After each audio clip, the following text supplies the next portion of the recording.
এই গরমে শুধু মানুষই গোসল করবে, গাছ গোসল করবে না তা কী করে হয়? তো আমি আজকে গাছগুলোকেও সুন্দর মতন করে গোসল করিয়ে দিয়েছি। বাথরুমের ভিতর নিয়ে যেয়ে এদের পাতা টাতা সব কিছুই একদম পরিষ্কার করে নিয়েছি। আর প্রচুর রোদ, যার জন্য গাছের অবস্থাও নাজেহাল। তো চিন্তা ভাবনা করলাম যে এদেরকে কিভাবে পরিষ্কার করা যায়। তো লাস্টে এদেরকে বাথরুমের ভিতর নিয়ে আমি পরিষ্কার করে দিয়েছি। তারপরে যে হাজব্যান্ড বাজার নিয়ে এসেছে মুরগিটা আমি সুন্দর করে বেছে নিব, বেছে আমি গ্যাসের চুলায় এটাকে পুড়িয়ে নিব। কারণ আমি গরম পানির মধ্যে দেওয়া মুরগি খাই না, নিজের হাতে এটা পরিষ্কার করি, তাহলে এটা খেতে, এটা রান্না করলে অনেক মজা হয়। হ্যালো ভিউয়ার্স, আসসালামু আলাইকুম। কেমন আছেন সবাই? আশা করছি ভালো। আমরাও আছি আলহামদুলিল্লাহ ভালো। চলে আসলাম আর একটা নতুন ভিডিও নিয়ে। আশা করি ভিডিওটি সবার ভালো লাগবে। ভালো লেগে থাকলে লাইক কমেন্ট শেয়ার করে দিবেন। ফেসবুক থেকে দেখলে পেজটি ফলো করে দিবেন এবং ইউটিউব থেকে দেখলে আমার চ্যানেলটি প্লিজ সাবস্ক্রাইব করে দিবেন। তো এই যে মুরগিটা আমি পুড়িয়ে নিচ্ছি, পুড়িয়ে এটার ছোট ছোট লোমগুলো উঠে যায় অনেক সুন্দর করে। আর পাখি জিনিসটা মানে পাখির পালক পুড়িয়ে খেতে হয়। তো এই যে মুরগির পাগুলো দেখেন কত সুন্দর পরিষ্কার হয়ে যাচ্ছে। এটা পরিষ্কার করা হয়ে গেলে এটা কেটে নিয়ে চামড়াগুলো আলাদা করে নিয়ে কুসুম কুসুম একটু গরম পানিতে বাকি অবশিষ্ট চামড়া আমি পরিষ্কার করে নিব। মুরগির চামড়া খেতে আমার অনেক ভালো লাগে। তারপর মুরগিটা ধুয়ে এই যে বক্সে করে রেখে দিব। তারপর চলে আসলাম আমি দুপুরের রান্নার জন্য। মুরগির মাংস রান্না করে নিব আর করলা ভাজি করে নিব। মুরগির মাংস আমি একটু ভুনা ভুনা করে নিব। আর বলে রাখি, করলা ভাজিতে প্রচুর পরিমাণে ভিটামিন থাকে। করলা ভাজি খেলে কৃমি থেকে, তারপরে আপনার জলবসন্ত পক্স থেকে অনেকটাই দূরে থাকা যায়।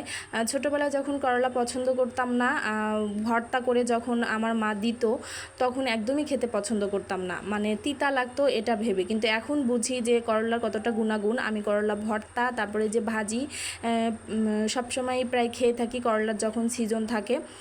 তারপরে যে চাউল ভিজিয়ে নিয়েছি, চাউলটা ভিজিয়ে নেই কারণ আমি কেনা চাউল খাই। কেনা চাউলটা ভিজিয়ে রাখলে ভাতটা অনেক সুন্দর হয়। আর ছেলে তো আসবেই রান্নাঘরে, এটা রান্নাঘরে আসবে না সেটা কি করে হয়? এটা তো তার প্রতিদিনের রুটিন। তো এই যে কথা বলতে বলতে আমার রান্না শেষ হয়ে গেছে। এখন আমি কি করব, ছোলাটা ভাজি করে নিব। এটা বিকেলবেলা নাস্তার আইটেম, মুড়ি মাখা খাবো, তার জন্য ভাতটাও বসিয়ে দিলাম। তারপর দেখেন কতগুলো কাপড় আছে আমার এখানে ভাঁজ করতে হবে, এগুলো আমি ভাঁজ করব। আর রুমটা গুছিয়ে রাখা যায় না, বাচ্চা সবসময় এলোমেলো করে, তাই ওকে বলেছি তুমি চুপ করে বসে থাকবার, আমি রুমটা গুছাবো। তো দেখেন কত ভদ্র আর কত সভ্য হয়ে চুপ করে বসে আছে। এতক্ষণে আমি কাপড়গুলো ভাঁজ করে নিয়েছি আর ও বসে আছে, লক্ষ্মী সোনাটা আমার। তারপরে ও বসে থাকতে থাকতে ওকে বললাম যে চলো তোমাকে গোসল করাই দেই। তারপরে যে গোসল করাইয়ে দিয়েছি, লুঙ্গি পরাইয়ে, ওর বাবার লুঙ্গি পরা দেখে ও লুঙ্গি পরবে, এই জন্য আমি লুঙ্গি পরিয়ে দিয়েছি। এটা আমার নানু ভাই ওকে কিনে দিয়েছে, মাশাল্লাহ বলবেন সবাই। আর সবাইকে হাই দিয়ে দিচ্ছে আমার ছেলেটা। আর গাছগুলো বিকেলবেলা আবার দেখতে আসছি যে পাতাগুলোতে ধুলা পড়েছে কি না, কারণ ওর পাতাগুলোতে ধুলা পড়লে আমার ভালো লাগে না। আমার বাসায় প্রায় সব জায়গাতেই গাছ লাগানো আছে, আমি গাছ খুব পছন্দ করি। বিভিন্ন জায়গায় টবে টবে আমি গাছ লাগিয়ে রেখেছি। আর বিকেলবেলা মুড়ি মাখাইতে চলে এসেছি। এই যে সন্ধ্যার পরে আমি মুড়ি মাখাচ্ছি, মুড়ি মাখাবো। এখন বিকেলবেলা আমি নাস্তা করব, আমার হাজব্যান্ড নাস্তা করবে, আর ছেলেকে দিব হচ্ছে সকালের তন্দুরি রুটি ছিল আর একটু লাচ্চা সেমাই আছে, ওটা দিয়েই ওকে আর কি বিকেলের নাস্তা খাইয়ে দিব। সবসময় চেষ্টা করি ছেলেকে আমি হেলদি কোনো নাস্তা খাওয়াইতে, কারণ ছোট বাচ্চা, বাইরের খাবার আমি একদমই ওকে দিতে পছন্দ করি না। ও মুড়ি মাখাটাও একটু খাবে আর ওইদিকে ওর নাস্তাটা ওটাও একটু খাবে।